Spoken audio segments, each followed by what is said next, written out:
Welcome to McDougall. Before you take that next pain pill, watch this show. Hello, I'm Wayne Judd. And now, we think of him as our very own Big Mac, Dr. John McDougall.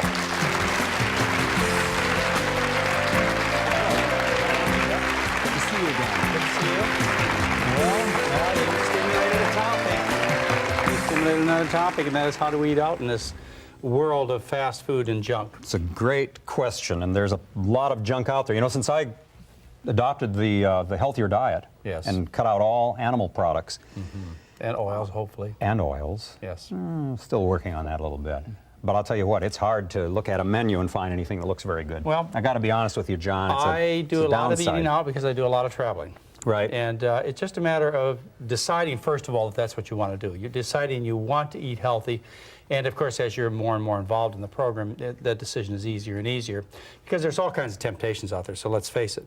But it's not You have tempting. to. There's just nothing any good. Okay, well, let's talk about some of the possibilities. Okay. I travel a lot, so one of the things that is in my computer data bank at my travel agency, every time my ticket information comes up, it says pure vegetarian, no oil, that goes in with my ticketing. And they do that for you? Yes, they The do. airlines will do Yeah, it? they do, and I have excellent meals. I bet in the people airline. would envy what you have on your plate when they see it come. They do. As a matter of fact, and it usually comes, you know, that comes coach class, but sometimes I get upgraded to first class, so they take my meal and they move it from the styrofoam onto the china plates, but it's Why the same not? meal. It's great. Well, it works. You know, I had my first experience with that was a recent trip to Hawaii, and on the way over and on the way back, and I did it precisely the same way. I said I don't want oils, I don't want any dairy products, and I actually had a very good meal. Right, and people do look I did. at I was it. quite surprised. It beats the rubber fish that they're eating. next Terrible door. stuff. Ooh, airplane food. And then when I get to a hotel, breakfast is really easy. I always order the same things. I get hash brown potatoes cooked dry.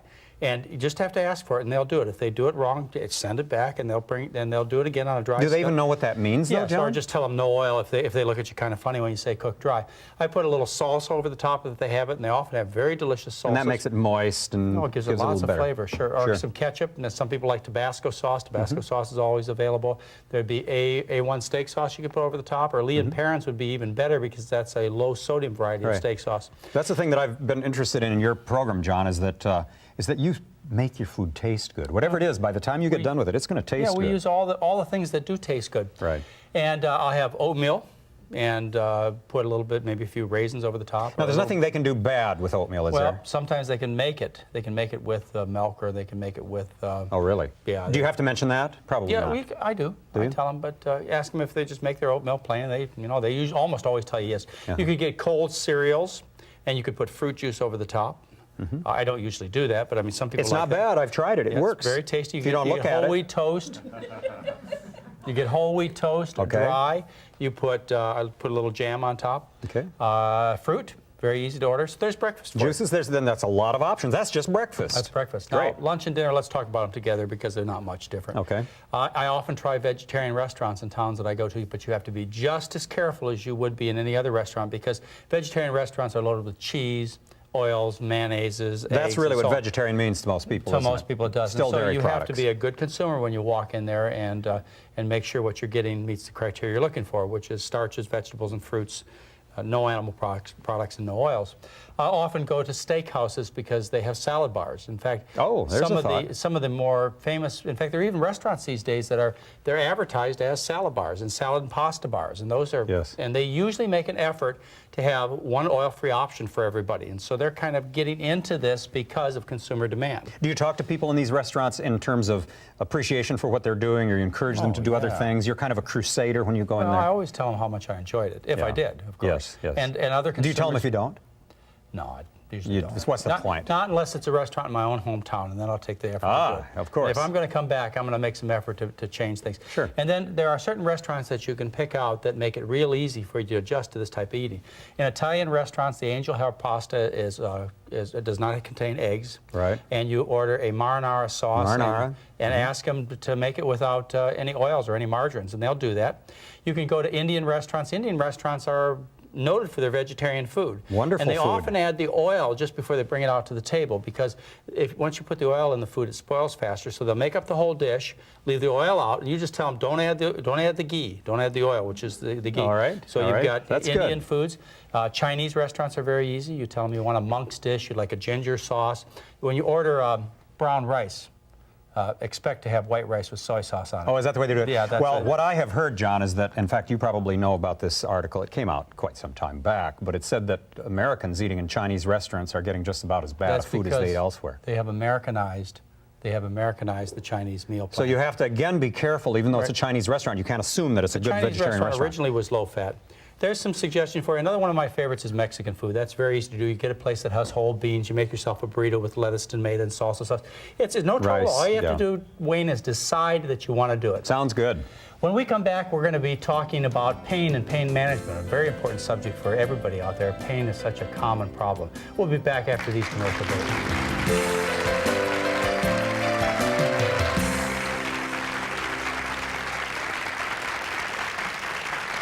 Learn English while you watch TV on Hello Channel.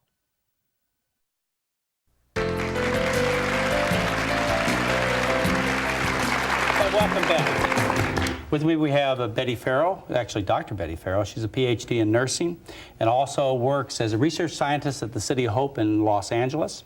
And Dr. Joshua Prager, MD, he's got so many titles, but let me just go through a few. Internal medicine, anesthesiology, pain management, that he's board certified in. He's director of UCLA Pain Medicine Center. He's full-time professor with UCLA active staff anesthesiologist. And pain is your main concern, obviously, with your credentials and your interest. And one of the biggest criticisms that I hear today about our profession is that we're stingy on pain medicine. Is that true? Yes. And one of the things that both of us do is go around speaking to physicians, because physicians are not traditionally educated in giving out pain medicines to make patients We were comfortable. taught, when I was in my medicine residency, I was taught that you had to be very careful because you're going to make this cancer patient that's going to live another 3 weeks an addict. Right, and that's one of the big myths, because one of the things that everybody has to understand is that there's a big distinction between addiction and tolerance to medication and physical dependence on the medication. Addiction is a set of behaviors where you lie, steal, cheat, get high, whereas people who take narcotics will be physically dependent on them. But somebody who takes insulin is physically dependent on that, or somebody who takes a hypertensive medication is physically dependent on that.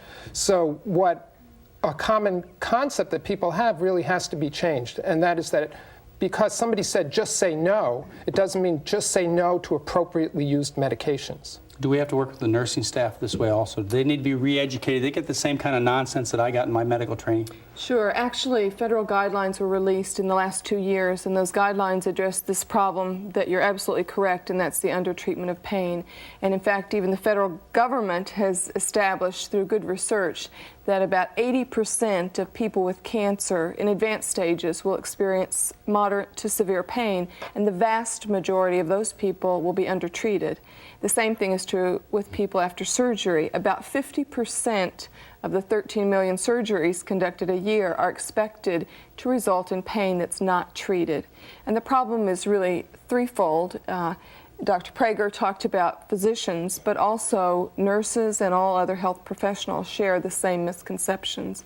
But the other component that's also equally important is patients and family members. And getting them used to the fact that this is not going to get them addicted. Right, exactly. Because they worry about it, don't they? Is it a matter of just giving more pain medicine or giving it in a better way? It's definitely a matter of giving it in a better way.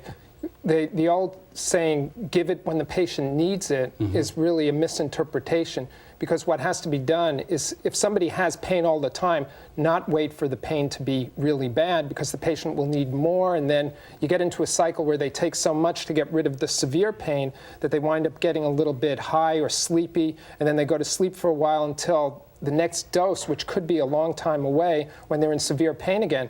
And what studies have shown is actually patients use less medication if they're medicated properly on a continuous basis, which will be a lower level than this sporadic up and down.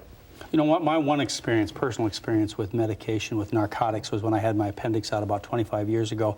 And I was an intern at that time, and I wanted to try, give me an opportunity to try all the different narcotics I was giving my patients. And I want to tell you, after 24 hours, I didn't want any more. I was just absolutely sicker from the drugs than I was from the pain. That happens sometimes when we don't use the medicines appropriately, and manage the side effects. Because all pain medicines, as all medicines, have side effects, but they can be treated. So our goal in caring for the person with pain is really not just to give them so much medicine that, yes, we've relieved their pain, but we've knocked them out in the process. Well, that's how I felt, just knocked out. Just Sure. But the goal should be to balance. On one hand, we want to get enough pain relief that the person's comfortable, able to sleep, able to move around.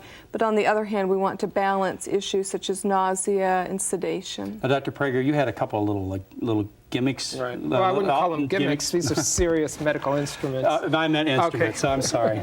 Sometimes I get those confused when I deal with the medical business. This is an intrathecal pump. This is a little computer. And what it does is it can deliver narcotics or other medications directly into the spinal fluid, so that this can deliver 1/300th of what somebody would take orally right to the receptors for the pain in the nervous system, so that the patient can have pain relief without the same side effects.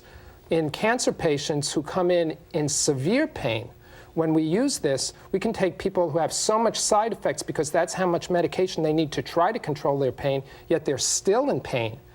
Give them this pump or other ways of delivering medication directly into the nervous system and have them become pain-free and wake up again. Now, the tube goes under the skin and into the nervous system. Does this sit on the skin or in the pocket? No, actually, this sits right under the skin. Oh, so they surgically implant that. Right. So how do you get more drug into that? How do you get? There's a special diaphragm right here, and you put a little local that's open anesthetic to on the the skin, And you go right through it. And just administer more Right. into The it? patient self-administers with this? No, you do it. But the thing is, this administers such a small amount of medicine that it only needs to be refilled about every 90 I see. days. Oh, So it's my a continuous- goodness, you're kidding. 90 days worth of narcotic in there. What Right. do they usually put in? Morphine. Morphine is the only one that's officially FDA approved, although doctors use other medications now. And you had another little instrument that didn't deliver any drug Right. at all. And this can be a miracle when in the properly selected patient. This is called a spinal cord stimulator, and it's made by the same company that makes pacemakers. And this delivers a small amount of electricity right to the spinal cord to be able to trick the spinal cord in a way from perceiving the pain information that's coming in from the periphery. We can take patients, this is actually a good way of demonstrating how the addiction myth is really a myth. Because if we put this thing in and make a patient who has severe pain, make their pain go away, then they don't need any narcotics. When we get back, I want people to know how they can act as advocates for their family members and get this kind of more humane, conservative care. And we'll be back in a moment after these commercial messages.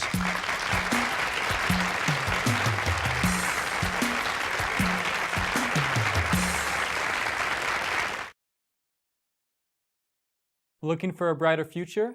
Learn English and make it happen on Hello Channel.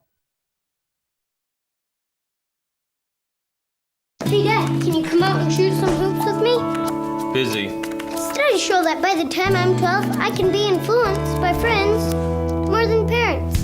Give your family everything. Give them your time.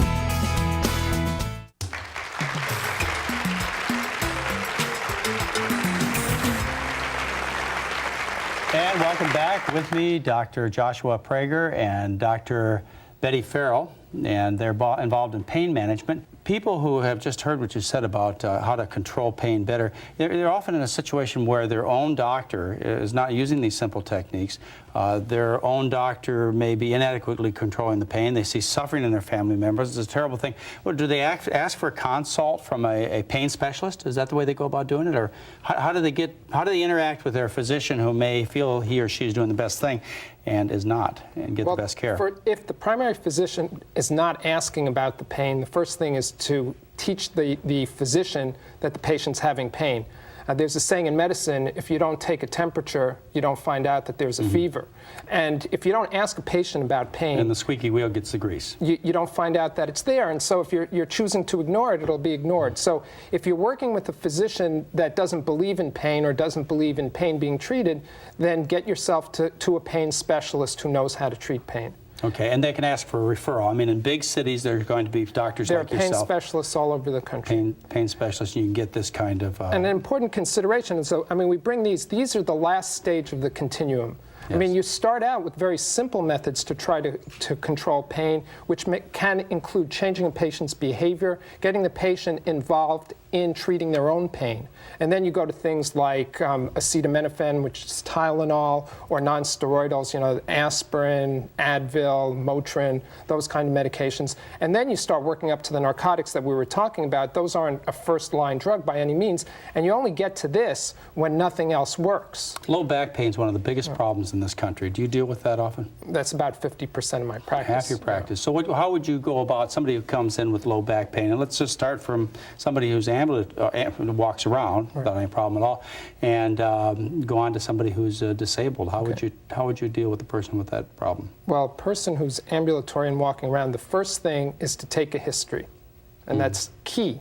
Find out how they sleep, how they walk, how they stand, how they lift things, what position they drive their car in, and try to modify behaviors that are exacerbating the pain. Because very often, just by conservative methods and sometimes with physical therapy in conjunction with it, you can get the patient to control their pain and you don't need to do anything further. And there are also a number of non-drug treatments that are very helpful, particularly for low back pain. So there are a number of other things, for example, that physical therapy can offer, the use of heat, cold, massage, as well as... This is getting to really extend. How about acupuncture? Do you ever get involved in that? We have an acupuncturist working with us in the pain center. Very good. Right. Very broad person. Even acupressure is a non-invasive method. So just as Dr. Prager said, if we think about pain management on a continuum and we begin with things that don't even involve medicines or drugs at all, things that are really physical methods or even cognitive methods, things like meaning thinking, relaxation, imagery, distraction, use of music, humor. There are a number of things that might distract you from your pain. And then we move on to the drugs, but we begin with the simplest things, pain pills, the non-narcotics, non-steroidal drugs, and then we move up to the what we think of as the narcotics, but taken just by mouth. On the one hand, you want to get them on the minimum amount of medicine, but you also want to make sure it's adequate. And you mentioned a couple of medicines that people often think are entirely without side effects and are perfectly safe to take, like Tylenol, aspirin, non-steroidal anti-inflammatories such as Advil, but that's not true, is it? These things have significant side effects when people use them for a long time. Everything has a side effect that you would take into your body. I mean, it's a very rare drug that wouldn't. We're using now a drug called capsaicin, which comes from the capsicum pepper or the jalapeno pepper, that actually applied to the skin can decrease something called substance P, which we now know is one of the pain transmitters in the body. That's taken externally, and that can have a little side effect too, but really not much. But if you take non-steroidal like aspirin, you always worry about stomach upset. If you take Tylenol, you can have you can have problems, liver problems. Sure. Do you have an objective way of understanding this pain, or do you simply go by what the patient says, and that seems a little scary? Well, actually, the patient really is the expert because pain is an extremely individual experience, and two people can have the exact same situation. Two people can be in the same hospital room having had both a hip fracture or even cancer, a number of problems, the same surgery, and yet for many reasons, their experience of pain will be very different. So the way that we evaluate pain is, as Dr. Prager mentioned, it's very important to talk to the patient, get information about their pain, but we start by asking the patient to rate their own pain, much like you use a thermometer so that you can judge how much temperature you have, and once you give an antibiotic to know if the temperature goes down with the thermometer, we use pain rating scales and ask patients to evaluate their pain on a scale, for example, of 0 to 10, and then we can go back later and find out if Dr. Prager's seen the patient and has tried a new device or a new medicine, then we can evaluate how much did it help the patient. You know, when you talk about this, I feel uncomfortable. I feel inadequately trained, and I'd have a very difficult time dealing with the patient in an effective way. I'll be quite honest with you, even as an internist, because I haven't had this kind of education, and what I've had, I know actually interferes with the kind of care the patient needs to have. Well, I mean, it's remarkable. I mean, you mentioned all the credentials. Well, I went to a prestigious medical school and had one lecture on pain in all of medical school. It's amazing. I did an internal medicine residency at a major hospital and had 0 lectures about pain. And then I did an anesthesia residency where you would think that that's a field that's really interested in pain. I had 4 lectures on pain during my whole residency in anesthesia, and they were very abstract, not dealing with really how to get to just treating common pain. Dr. Betty Farrell and Dr. Joshua Prager are my guests, and we'll be back after these important commercial messages. Be right back.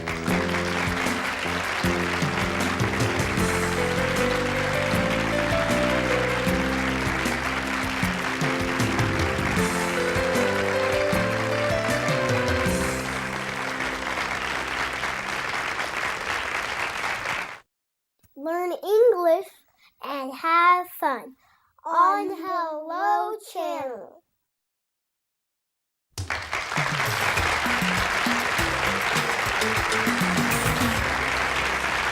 Welcome back. Dr. Betty Farrell and Dr. Joshua Prager are with us, and we're talking about proper pain management. And that means not too much, but you said also not too little. I mean, we have these drugs, they're not that expensive. Why Right. be so stingy about it? Pain is a very significant problem, and what we need to realize is that the vast majority of pain can be relieved. And we also need to realize that when we fail to treat pain, we do a lot of harm.